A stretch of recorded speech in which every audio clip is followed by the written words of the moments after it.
There's not one person who understands a situation like this, kinetic war, who thinks you can affect regime change from the air.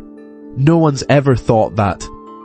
Yet, on a single day, a telegram post from the Israel Defense Forces commanded the absolute attention of every Air Force commander on the planet. The announcement, an Israeli F-35I Adir had achieved the first ever manned aircraft kill for the F-35 platform, downing an Iranian Yak-130 directly over the capital, Tehran. Gun camera footage confirmed the kill, deep inside airspace defended by Iran's most advanced S-300 and Bavar 373 batteries. The key was a new, specialized 2,200-litre stealth fuel tank, enabling an unrefueled deep strike that preserves the F-35's signature and bypasses the classic vulnerability of tanker support. A seemingly perfect, historic victory, but this channel does not analyze official victories. We analyze the strategic balance sheet. We expose the unpriced failures hidden behind the headlines. So how do you reconcile this achievement with the fact that on the very same day, Iran's supposedly paralyzed air defense network shot down an American F-15? The answer isn't in the triumphant kill cam footage. It's in the wreckage and in the doctrine. The answer lies in a direct, irreconcilable contradiction. The claim versus the wreckage. The claim from former President Trump was that Iran's air defense system was finished, paralyzed. The reality is that on the same day as the F-35's kill, that very system shot down an American F-15 fighter jet over Lavasan near Tehran. This was not a fluke. It was a feature of the system's design. Iran's air defense is not a fragile, centralized network that collapses after a single decapitation strike. It is, as post-strike analysis from the CSEs confirms, a distributed, geographically dispersed collection of smaller systems, mobile launchers, and concealed batteries. It's not a single brain you can destroy. It's an octopus. You can sever one arm, but the other 7, each with its own localized ganglia, will continue to hunt. This is why, even as CENTCOM attributed some F-15E losses to friendly fire, the operational lethality of Iranian systems persisted. Their low-cost drones, for example, proved more effective at striking Gulf airports than their far more expensive ballistic missiles. So we're left with 2 pieces of data from the same day. A historic F-35 kill cam and the wreckage of an F-15. Which one tells you more about the real state of the war? Let me know in the comments. But understanding this tactical resilience is only the first layer of the analysis. This misreading of Iran's defensive capability is merely a symptom of a much deeper political disease, a strategic delusion driving the entire operation.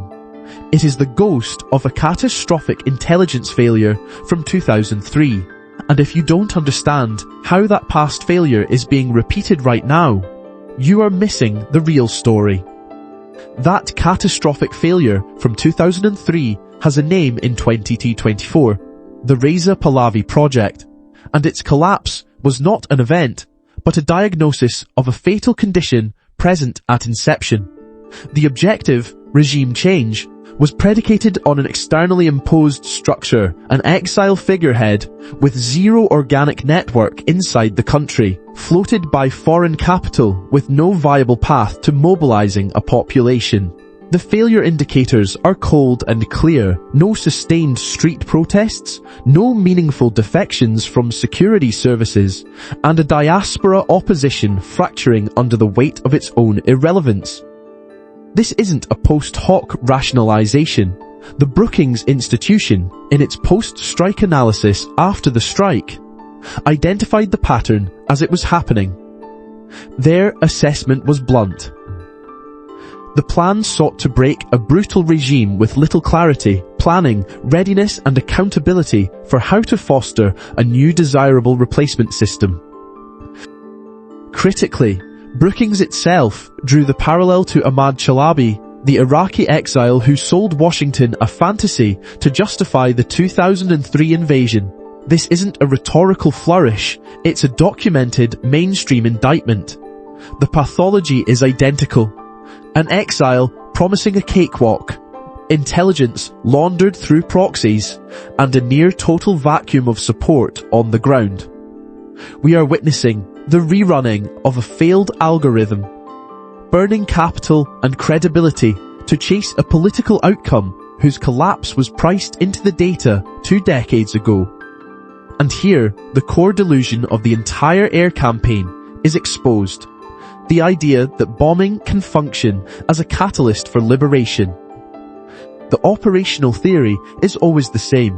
Airstrikes weaken the regime, creating an opening for a popular uprising. The reality, as Time magazine's analysis confirms, is that the Pahlavi effort lacks organic internal organization. There is no network to activate. The operational geometry is simple.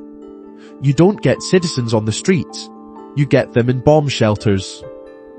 As one Iranian academic stated the outcome, these attacks are destroying the space in which Iranians were struggling for social justice and civil liberties. The strategic blowback is therefore guaranteed. You eliminate moderate interlocutors. You force the regime to pour capital into internal security, and you permanently increase the risk premium on the entire region. So with the Chalabi-style Plan A for regime change in complete collapse, a far more dangerous Plan B is now being improvised on the fly. It is a desperate pivot to a full-spectrum proxy war, a chaotic mix of covert action, cross-border arming, and relentless information operations. And its operational blueprint is a direct echo of America's most shameful betrayal, the 1991 abandonment of the Iraqi Shia to be massacred after they were incited to rebel. What this new, reckless plan entails, and why it is a guaranteed recipe for systemic blowback, is what we must deconstruct next. The architecture of this new plan is tragically simple. With the fantasy of a popular uprising in ruins, the pivot is toward activating ethnic minority proxies, specifically Kurdish groups, to foment internal conflict and bleed the Iranian state from within. This is not speculation. Reporting from Al Monitor, citing Reuters, has confirmed that Iranian Kurdish militias are already in consultation with US officials, requesting CIA weapons and logistics to attack Iranian security forces. This isn't the first time this playbook has been used. To understand the inevitable outcome, we must look at Iraq in 1991. The Bush administration explicitly called on the Iraqi people to rise up against Saddam Hussein. The Shia in the south and the Kurds in the north answered that call. And then, American forces watched as Saddam's helicopter gunships systematically massacred them. This pivot isn't a strategy. It is a reckless improvisation, the repetition of a historical betrayal that guarantees not victory, but a humanitarian catastrophe and deeper regional chaos. But all of this, the proxy battles, the historical echoes, the political fallout, is tactical noise. If you want to understand who is actually winning, you must ignore the headlines and look at the real scoreboard. Forget the battlefield.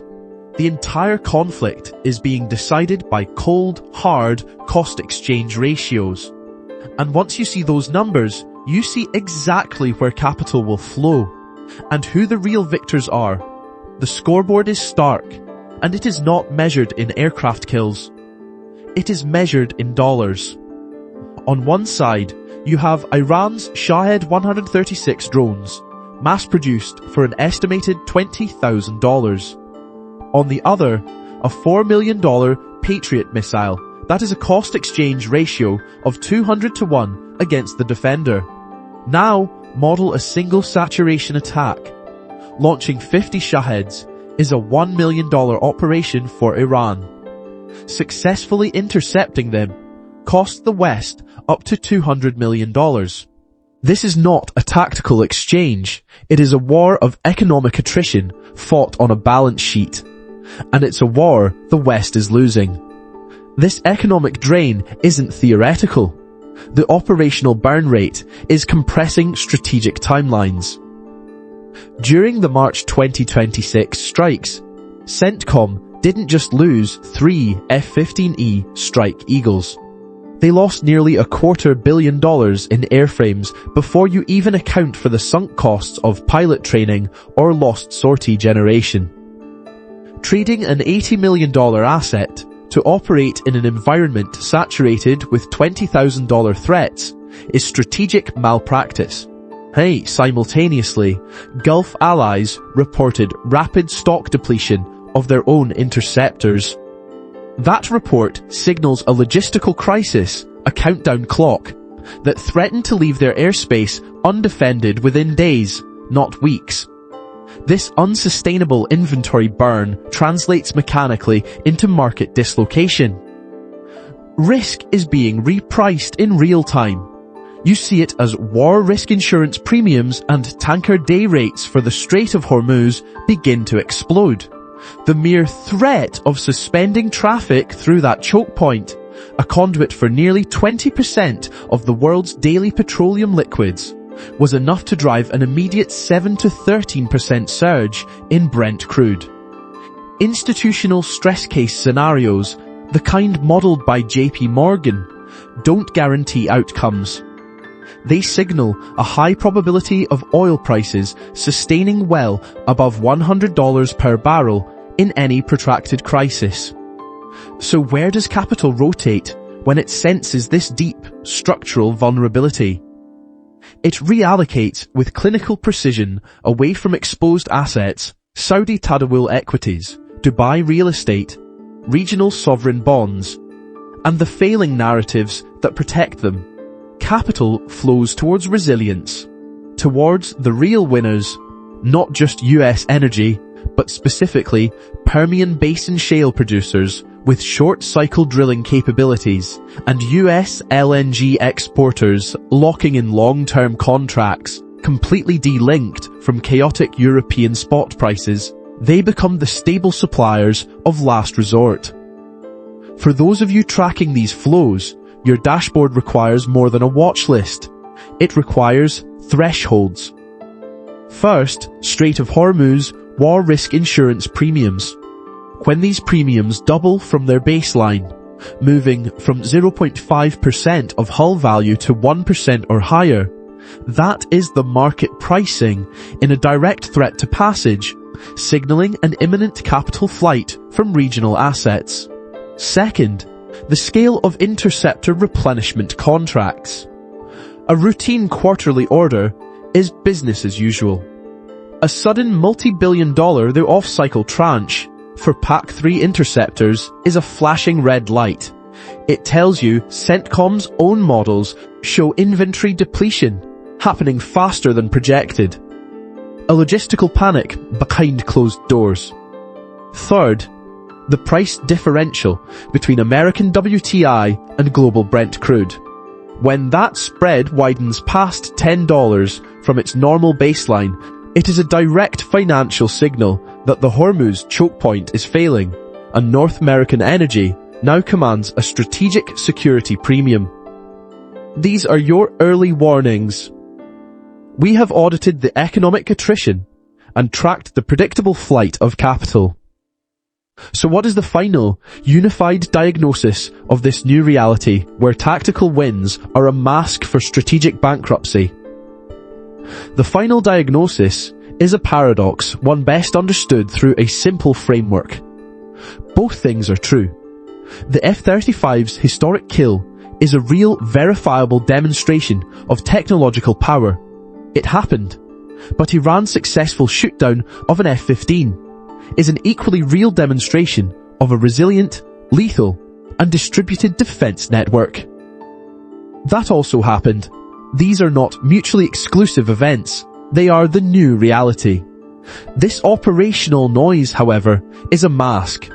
It obscures a profound strategic bankruptcy. The regime change project has failed. The subsequent pivot to a messy, decentralized proxy war is not a sign of strength or strategic foresight. It is an admission of failure. It is desperation. Therefore, we must look past the headlines and follow the numbers. The data shows a war of economic attrition, a conflict defined by unsustainable cost-exchange ratios, a war the West is not positioned to win. If you value analysis that follows the numbers instead of the narratives, subscribe for more debriefs that cut through the noise. Like and share this briefing to expand the circle of informed realists.